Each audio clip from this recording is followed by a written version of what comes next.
Hello, I'm Lisa McDaniel from the Marketing and Communications Department at Northwest Vista College. And today I'm here with Joel Vasquez. Thank you, Joel, for joining us today. Welcome.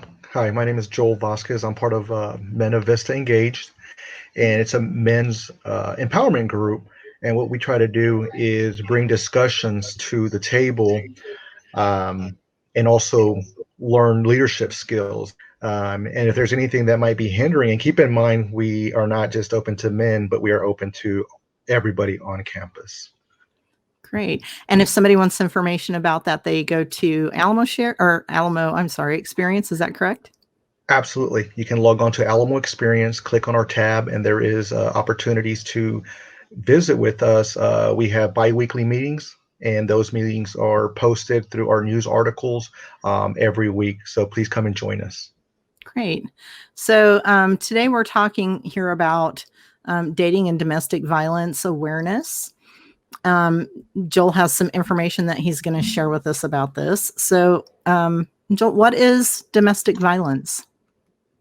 Sure, absolutely. Domestic violence is a pattern controlling behavior that could include physical abuse, emotional or psychological abuse. There are all types of abuse that are devastating to victims. Yeah. I think that, does it also include financial? Absolutely. It can be financial as a means of controlling another individual. Some abusers are able to exert complete control over a victim's every action without even ever using violence. Okay. Thank you. So what resources are available for victims? Absolutely. There is the National Domestic Violence Hotline, and you are encouraged to call 1 800 799 7233. This is available 24/7 and provides confidential and anonymous support. There is also websites that can be um, linked to, and this is loveisrespect.org and womenslaw.org. Great. Thank you for that. And if you are in danger or, um, and if it's safe enough, you should always call 911, right? Absolutely, yes. So one of the questions that we hear a lot is, why do victims return or stay with an abuser? Well, a better question is, why do the abusers choose to abuse? Many times the deck is stacked against victims as they navigate safety. Abusive partners work very hard to keep victims trapped in the relationship. They may try to isolate the victim from friends and family, thereby reducing the people and places where the survivor can go for support through various tactics. As we mentioned, financial abuse. Abusive partners create financial barriers to safety. So are there any potential warning signs that abusers have? Yes, they insist on moving quickly into a relationship. Now, there's no way to spot an abuser in a crowd, but most abusers share some common characteristics. Some of the subtle warning signs include they can be very charming and may seem too good to be true. They insist that you stop participating in your preferred leisure activities or spending time with family and friends. They're extremely jealous or controlling, and their words and actions don't match. Those are some really good things to look for. Is it possible for that abuser to change? It is. In my opinion, any behavior that's learned can be unlearned, but they must first make the choice to change their behavior. One quote I always like to hear is, there can be no change without change. And it's not easy for an abusive partner to stop choosing abusive behavior. Right. It does require serious commitment to change. Right. The other one is like a false belief that it's only women. So are men also victims of domestic violence? Yes, men can be victims of domestic abuse.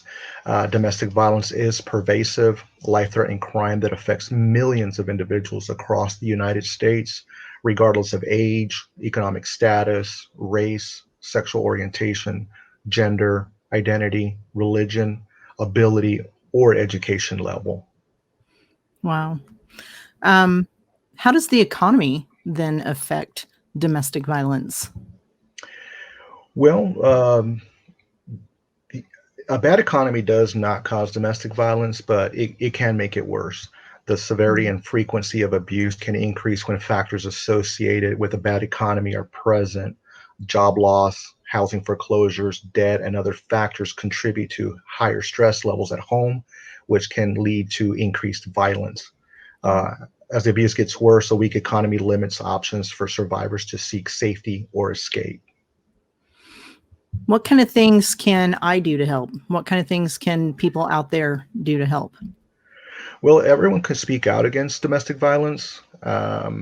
Every person can take individual action to create a supportive community for survivors. Right. Get involved in your community. We've got ideas for creative ways to get involved in our Get Involved toolkit. Um, but one big thing is just open up the dialogue. Be willing to talk about it.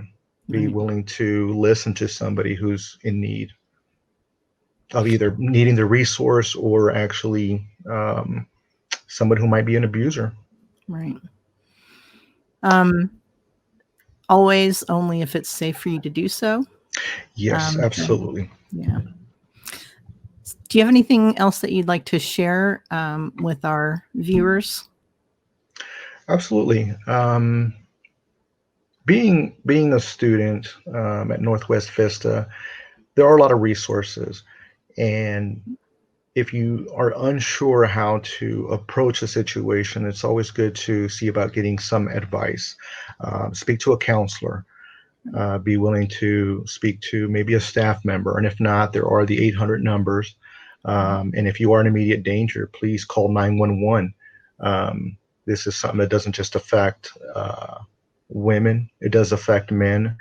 And if we're willing to, we can see different changes in our lives. Thank you, Joel. That was very, very inspiring. And in closing, I would really like to share some more information from the National Network to End Domestic Violence. They say misconceptions about domestic violence persist, such as the notion that survivors can just leave, that heterosexual, cisgender women are the only victims, that domestic violence only includes physical violence, or domestic violence is a private family matter. But remember that survivors must think about their own physical and financial security, the safety and welfare of their children and pets, potential housing, where they can just leave to. And that's just a few of the many issues. So I'd like to thank you again, Joel Vasquez, for being here tonight, talking to us. Thank you. You're very welcome. Thank you for having me. Mhm. And thank you for watching, and look for more dating and domestic violence videos that are going to be available on Alamo Experience throughout October.